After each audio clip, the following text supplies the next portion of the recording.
So I just have to make sure I say before I forget, Happy International Sloth Day!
So if you're more knowledgeable about animal tracks than me, please correct me, but I highly suspect that these are lynx tracks. I'm not 100% sure just because they're kind of melty and I can't see if there's a paw print in the middle, but they're big and lynx have like big snowshoe feet to help keep them afloat, so pretty sure, given the size, that's what that is.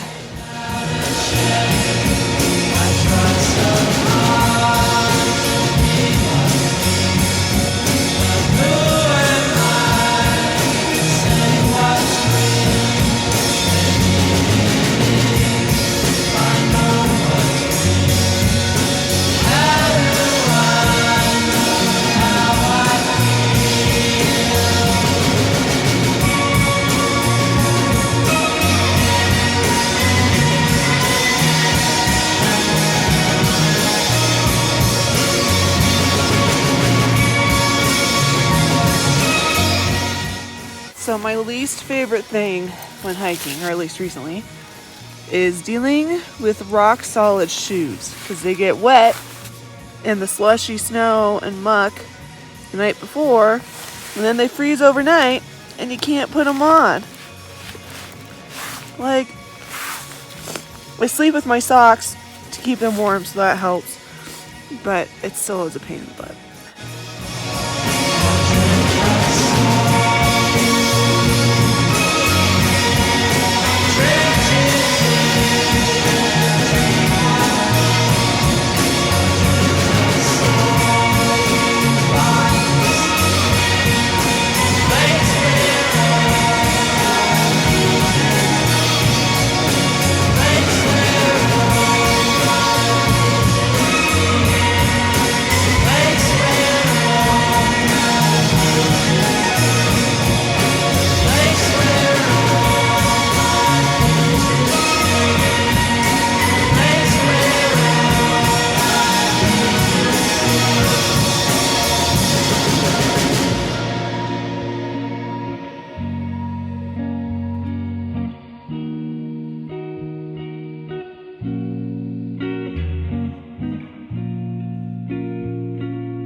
So this was the first morning since Del Norte that my tent was not absolutely covered in frost this morning. So that is definitely a huge positive. and it means I think we're going in the right direction. This should be the last night that we have to camp at 10,000 feet for a little while. I mean, the trail still gets above 10,000 at times, but hoping to camp around 9,000 feet the next couple nights, and then we really drop down at Ghost Ranch. Other interesting things to think about is it's just wild to me that when we first started this trail, we used to get up at 5 in the morning and the sun was up. And now you get up at 7 and the sun has not even risen yet. So definitely big changes. Of course, it's just, what comes with the seasons and moving south. But yeah, we definitely get like 12 hours of sleep every night just because of how much dark and cold there is. But we're moving south into warmer climes.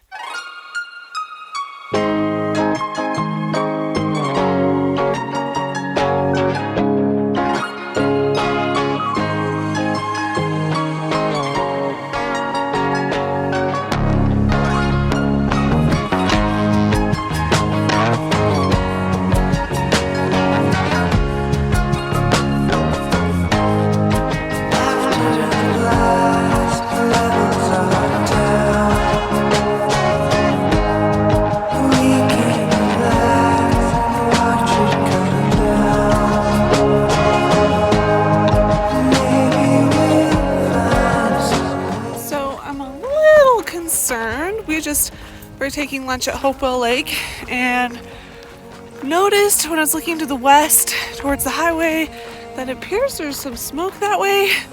I don't see any through the trees over here now, so that's good, but I'm really hoping there's not any fires nearby us. I guess we'll hopefully find out if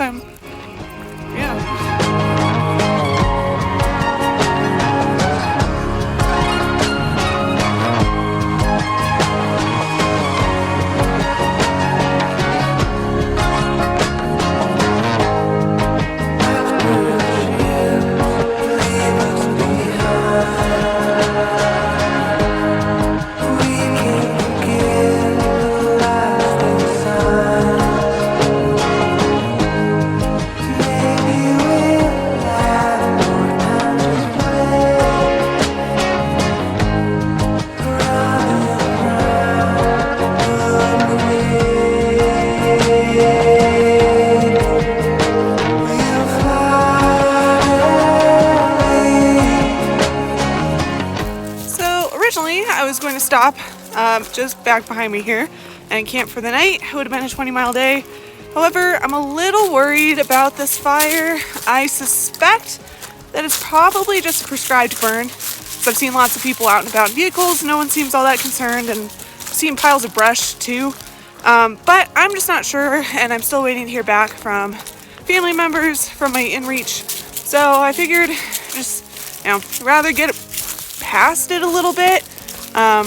And also camp lower down anyways, would just make me feel a little bit better. So we're going to do, I think, about 22 and a half miles is what it'll end up being, unless it looks really terrible, and then we'll just keep walking all night, but that's the current plan.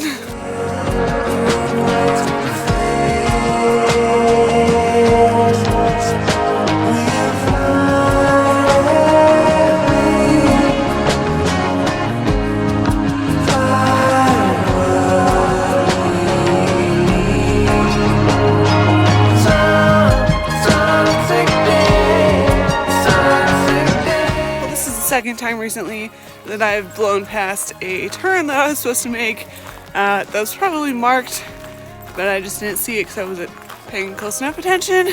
I will say there's a lot of trail merging on and off of like Forest Service roads of various qualities in this section, and so there's a lot of junctions, and definitely if you're not paying close attention, I think it can be easy to just assume that you're staying on one track and you're not.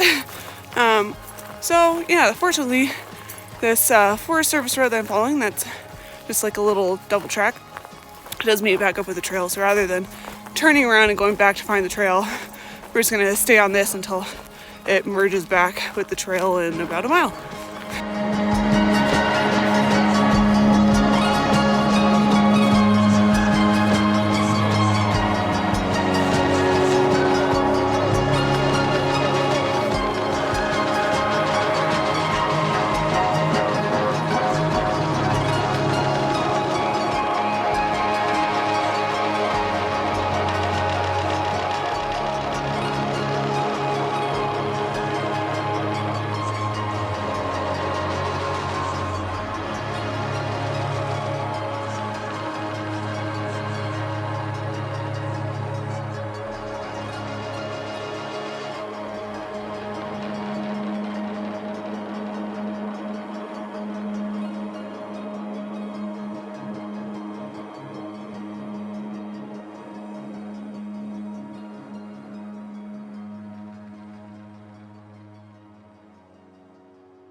on the Ghost Ranch alternate, trying to get into Ghost Ranch. I sent a box there that we're picking up. That way we don't have to hitch into either Abiquiu or Chama. We can just walk right through, get our box, and keep going to Cuba. So we camped about 17 miles away, and so we're trying to get there at a reasonable time. We're now about 7 miles away. It's about 11:30, so I think we're doing pretty good. To hopefully get there, get our box, hopefully nab a campsite. And then if you get a campsite, then you can also buy a ticket for their all-you-can-eat dinner or breakfast buffet. So I'm hoping we can do that. One of those anyways. So it should be a good day. Hopefully we'll be able to end a little early and enjoy a nice relaxing afternoon at Ghost Ranch.